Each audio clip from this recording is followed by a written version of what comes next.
नमस्कार विद्यार्थी मित्रांनो, आज आपण बघणार आहे 7 जुलै 2026 चे चालू घडामोडीतले टॉप 10 महत्वाचे प्रश्न. आणि आजचा आपला पहिला प्रश्न आहे, अलीकडे आंतरराष्ट्रीय फुटबॉलमधून निवृत्तीची घोषणा करणारा ब्राझीलचा स्टार फुटबॉलपटू कोण आहे? या प्रश्नाचं योग्य उत्तर आहे पर्याय क्रमांक सी, नेमार ज्युनियर. ब्राझीलचा स्टार फुटबॉलपटू नेमार ज्युनियर यांनी आंतरराष्ट्रीय फुटबॉलमधून निवृत्ती जाहीर केली आहे. 2026च्या फिफा विश्वचषकाच्या उपांत्यपूर्व फेरीत नॉर्वेकडून 2-1 पराभवानंतर त्यांनी हा निर्णय घेतला. नेमार यांची आंतरराष्ट्रीय कारकीर्द 16 वर्षांची होती.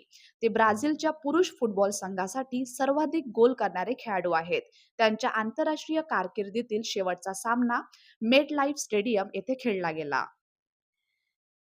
प्रश्न दुसरा, 6 जुलै 2026 रोजी डॉक्टर श्यामा प्रसाद मुखर्जी यांची कितवी जयंती साजरी करण्यात आली? प्रश्न क्रमांक 2चं योग्य उत्तर आहे पर्याय क्रमांक सी, 125वी. डॉक्टर श्यामाप्रसाद मुखर्जी यांची 125वी जयंती साजरी करण्यात आली. ते भारतातील प्रख्यात राजकीय नेते, शिक्षणतज्ज्ञ आणि राष्ट्रवादी म्हणून ओळखले जातात. ते स्वतंत्र भारताच्या पहिल्या केंद्रीय मंत्रिमंडळातील सदस्य होते. तसेच त्यांनी भारतीय जनसंघ या राजकीय पक्षाची स्थापना देखील केली होती. प्रश्न तिसरा, आयसीसी महिला T20 विश्वचषक 2026 चे विजेतेपद कोणत्या संघाने पटकावले आहे? बरोबर उत्तर आहे पर्याय क्रमांक सी, ऑस्ट्रेलिया. लॉर्ड्स क्रिकेट मैदानावर आयसीसी महिला T20 विश्वचषक 2026 चा अंतिम सामना खेळविण्यात आला. अंतिम सामन्यात ऑस्ट्रेलियाने इंग्लंडचा 7 गडी राखून पराभव केला. प्रथम फलंदाजी करताना इंग्लंडने 150 धावा केल्या.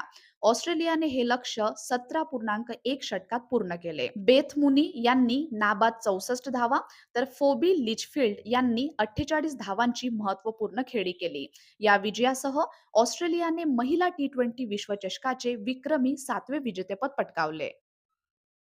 पुढला प्रश्न आहे, ICMR माइंड्स या AI आधारित मानसिक आरोग्य व्यवस्थापन प्लॅटफॉर्मसाठी भारतीय वैद्यकीय संशोधन परिषदेला म्हणजेच ICMR ला कोणता पुरस्कार प्रदान करण्यात आला? प्रश्न क्रमांक 4चं बरोबर उत्तर आहे पर्याय क्रमांक बी, राष्ट्रीय ई गव्हर्नन्स सुवर्ण पुरस्कार 2026.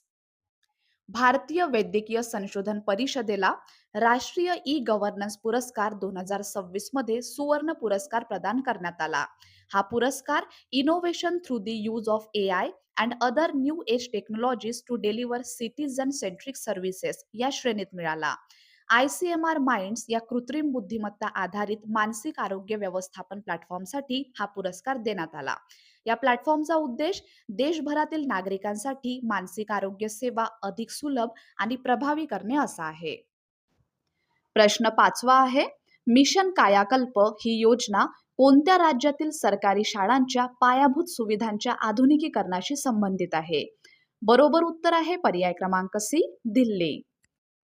मिशन कायाकल्प ही दिल्लीतील सरकारी शाळांच्या पायाभूत सुविधांच्या आधुनिकीकरणासाठी सुरू करण्यात आलेली योजना आहे.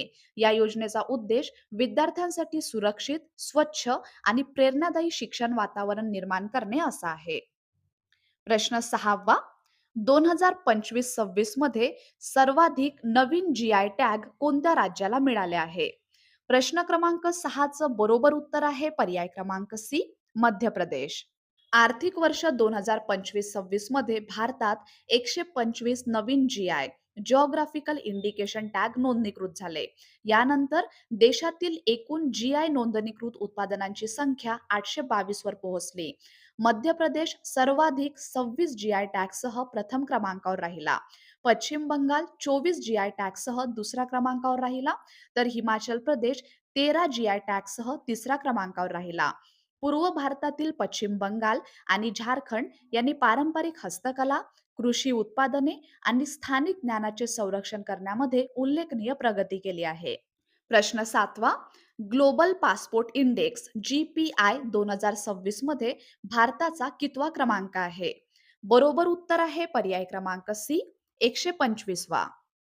ग्लोबल पासपोर्ट इंडेक्स 2026 मध्ये भारताचा 125वा क्रमांक आहे.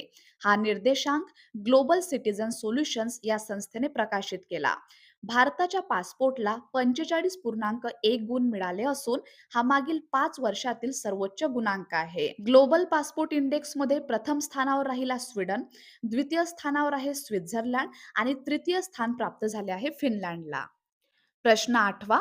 अलीकडे पूरग्रस्त भागात अन्नधान्य व वैद्यकीय साहित्य पोहोचवण्यासाठी आपत्कालीन हेलिकॉप्टर सेवा कोणत्या राज्याने सुरू केली? बरोबर उत्तर आहे पर्याय क्रमांक सी, अरुणाचल प्रदेश. अरुणाचल प्रदेशने पूरग्रस्तांसाठी आपत्कालीन हेलिकॉप्टर मदत अभियान सुरू केले. लोअर सियांग जिल्ह्यातील पूरग्रस्त गावांमध्ये अन्नधान्य आणि वैद्यकीय साहित्य हवाई मार्गाने पोहोचविण्यात आले. या अभियानात स्काय वन एअरवेजचे MI-172 हेलिकॉप्टर वापरण्यात आले. मदत साहित्य पासीघाट ॲडव्हान्स्ड लँडिंग ग्राउंड येथून कोयू हेलिपॅड येथे पोहोचविण्यात आले. प्रश्न 9वा आहे. अडानी डिफेन्स अँड एरोस्पेसचा ₹2,500 कोटींचा क्षेपणास्त्र उत्पादन प्रकल्प कोणत्या जिल्ह्यात उभारला जाणार आहे? या प्रश्नाचं योग्य उत्तर आहे पर्याय क्रमांक C, Shivpuri. Adani defence and एरोस्पेसने मध्य प्रदेशातील शिवपुरी जिल्ह्यातील पाली येथे ₹2,500 कोटींच्या क्षेपणास्त्र उत्पादन प्रकल्पाची पायाभरणी केली. हा प्रकल्प मध्यम आणि दीर्घ पल्ल्याच्या क्षेपणास्त्र प्रणालींच्या उत्पादनासाठी विकसित केला जाणार आहे. येथे कंपोजिट प्रोपेलंट, TNT आणि स्फोटक दर्जाची सामग्री तयार केली जाणार आहे. प्रश्न 10वा.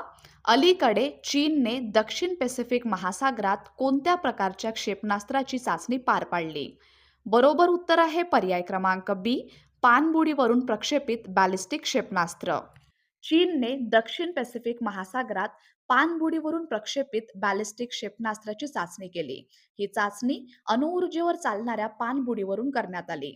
सप्टेंबर 2024 नंतर पॅसिफिक महासागरात चीनची ही दुसरी सामरिक क्षेपणास्त्र चाचणी होती.